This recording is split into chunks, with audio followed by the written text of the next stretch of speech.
¿Cómo están, queridos amigos, hermanos, familia de la comunidad? Que el Eterno me los bendiga. Continuamos con la lectura número 5 de esta Parashá Baerá. Estamos en el libro de Éxodo, capítulo 8, y vamos a leer desde el verso 7 hasta el verso 18. Después de leer la escritura, vamos a leer los comentarios que trae el Humash.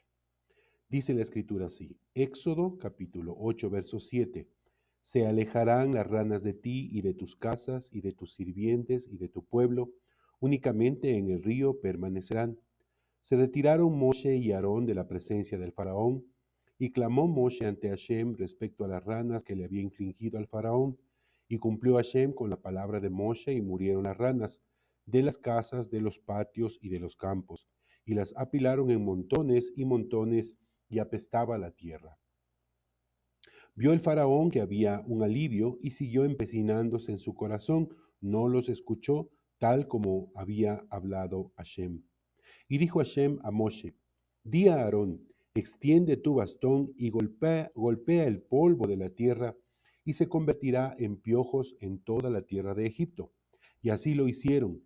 Extendió a Aarón su mano con su bastón y golpeó el polvo de la tierra y estuvo la plaga de los piojos sobre el hombre y sobre la bestia. Todo el polvo de la tierra se convirtió en piojos en toda la tierra de Egipto. Hicieron lo mismo los nigromantes con sus conjuros para hacer salir piojos, mas no pudieron. Y estuvo la plaga de piojos sobre el hombre y la bestia. Dijeron los nigromantes al faraón, dedo de Dios es este. Mas se endureció el corazón de Faraón y no los escuchó tal como lo había hablado el Eterno. Dijo Hashem a Moshe, madruga por la mañana y yérguete ante el faraón, he aquí que va al agua. Y dirás así, dijo Hashem, envía a mi pueblo para que me sirva, pues si no envías a mi pueblo, he aquí que incitaré contra ti, tus sirvientes, tu pueblo y tus casas, una manada de bestias salvajes, y se llenarán las casas de Egipto con la manada e incluso el suelo sobre el cual se encuentran. Y apartaré ese día la tierra de Goshen, para que la tierra de Goshen sobre la que mi pueblo se halla, y allí no habrá manada de bestias salvajes, para que sepas que yo soy Hashem en medio de la tierra. Hasta ahí la lectura de la parashá. Vamos a ver lo que dicen los comentarios al respecto. Comenzamos leyendo el comentario desde el verso 11. Dice así el Humash. La Torá no afirma que hubo un alivio con respecto a ninguna otra plaga. Ese fue un factor decisivo en la respuesta del faraón una vez que hubo cesado la infestación de ranas. Si bien la plaga llegó a su fin, su recuerdo debería haber calado lo suficientemente hondo como para influir sobre la idiosincrasia del faraón. Los montículos fétidos de ranas muertas estaban por doquier y el río aún bullía de ranas croando. No obstante, nos dice la Torá que el hecho de que había un alivio, esto fue un asunto parcial, fue suficiente para que la tosudez del faraón continuara. Continúa el verso 11, el comentario, y dice, y continuó empecinándose en su corazón.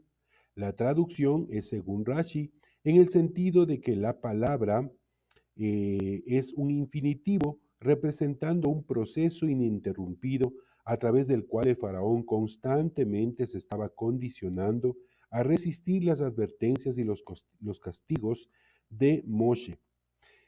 Malvin, el comentarista, establece una distinción entre este término y endurecer el corazón, que la Torá emplea para describir la obstinación del faraón frente a las demás plagas. El faraón tuvo que empecinarse a veces cuando la ardua prueba lo intimidaba y pensaba seriamente en ceder ante Moshe, pero cuando era lo suficientemente fuerte como para ofrecer resistencia, sin realizar un esfuerzo consciente, la Torá emplea el término endurecer. A continuación, el comentario va a hablar acerca de la tercera plaga, que son los piojos.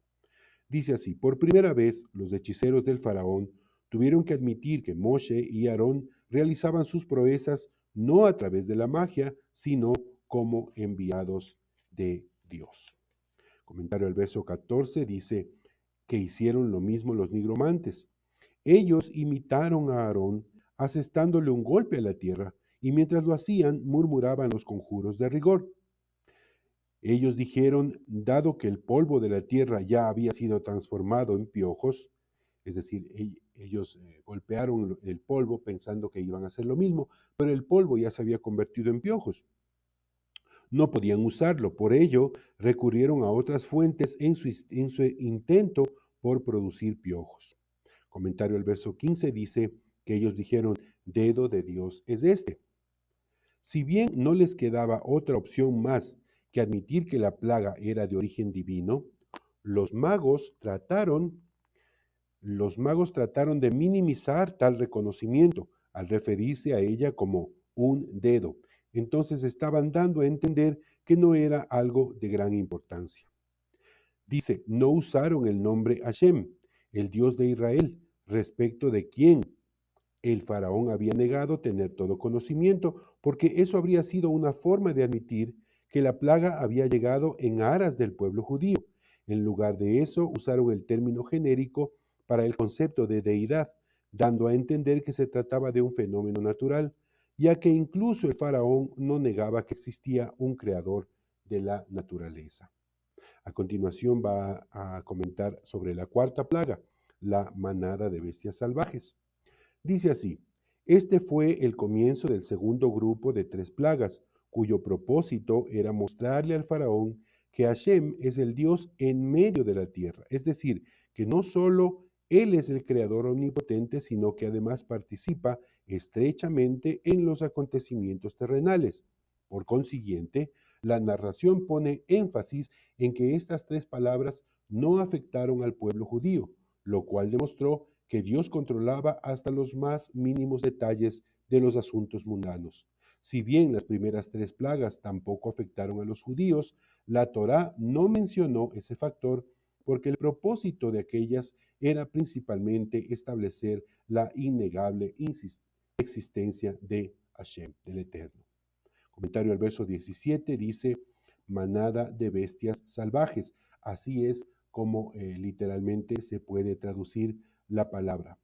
La plaga consistía de todas las especies de bestias salvajes, serpientes y escorpiones que se destacarán por su agresividad. Hago una pequeña pausa para mencionar que en la mayoría de las traducciones, si usted no tiene la Torah, va a encontrar que dice la plaga de las moscas, ¿no? La plaga del enjambre de moscas. Pero la palabra correcta es arof, arof aquí está en hebreo, arof, que significa una mezcla, una, una cantidad abundante de varias bestias salvajes. Continúo leyendo el comentario, dice, en lugar de su natural temor por los seres humanos, voy a leer desde el principio para tomar contexto, dice, la plaga consistía de todas las especies de bestias salvajes, serpientes y escorpiones que se destacarán por su agresividad, en lugar de su natural temor por los seres humanos. Ahora, estos animales habían sido incitados en forma divina para atacar a la gente. Continúa, dice, no solo que los animales medraban libremente por toda la tierra y por las casas, sino que hasta el suelo mismo rebosaba de serpientes y demás criaturas que anidan bajo tierra, por lo cual los egipcios no podían sentirse seguros ni siquiera a puertas cerradas.